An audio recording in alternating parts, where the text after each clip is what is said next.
خدا مال لاتام هست. همون لات هم بنده خداست، همون بی‌حجاب هم بنده خداست. نباید ناامید بشه.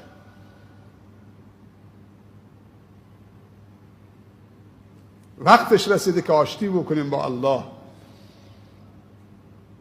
برادران و خواهران افغانی عزیزم که در کشور دوست داشتنی افغانستان صدای برادرشون رو میشنوم، برادر و خواهرای عزیزم که و دوست داشتنی هم که در کشور تاجیکستان، این کشور عزیز و دوست داشتنیمون که واقعا دوستشون داریم، میزبانان خیلی خوبی بودن. ما 10 روز مهمانشون بودیم با ستار، واقعا حال و هوایی داشتن. برادران ازبکستانیمون، برادرانمون تو روسیه و هر کجای دنیا که هستن. امروز فضای مجازی واقعا نعمت بزرگیه. من راحت میتونم با برادرها و خواهرانم به زبانهای مختلف در هر کجای دنیا صحبت بکنم. دوستتون داریم، احبکم فی الله. میخوام که بدرخشید، میخوام که هم خداتون رو پیدا بکنید هم خودتون رو پیدا بکنید. فرصت خیلی کمه، عمر ما کوتاهه، با غفلت کوتاهترش نکنیم. عمرمون خیلی کوتاهه، با غفلت کوتاهترش نکنیم. چند چیز شد برای موفقیت؟ 1 نیت، 2 هدف، 3 تلاش درست با برنامه، با حضور کارشناس و مشاور، 4 توکل.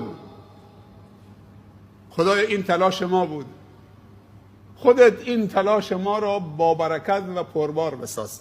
این معنی توکله. میتوانم خدایا یاریم کن. این میتوانم ما باید بگیم. حضور در زندگی، در صحنه، در برنامه، در جامعه، در جاهایی که نیاز داریم و در جاهایی که دیگران به ما نیاز دارن، ما 2 جا باید حاضر بشیم. جایی که نیاز خودمون رو برطرف بکنیم، اون جایی که خودمون نیاز داریم هم نشین تو به باید تا تو را عقل و دین بیفزاید.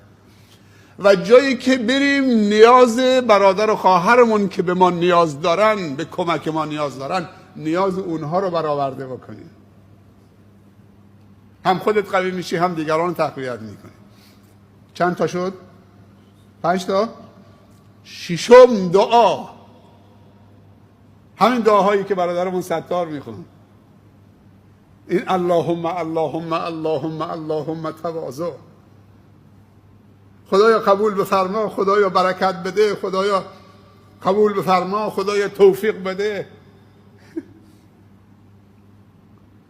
دعا رو دست کم نگیرید. دعا اصلا همه چیز رو زیر رو میکنه.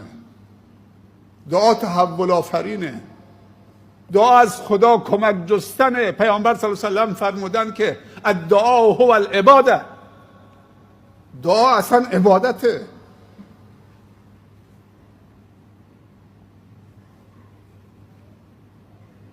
دعا رو فراموش نکنید. بعضی از آن که میخونن چه یا 10 سلام که خوندم میرم بیرون، و کاری نداره. شافعی هستی، حنفی هستی، هر چه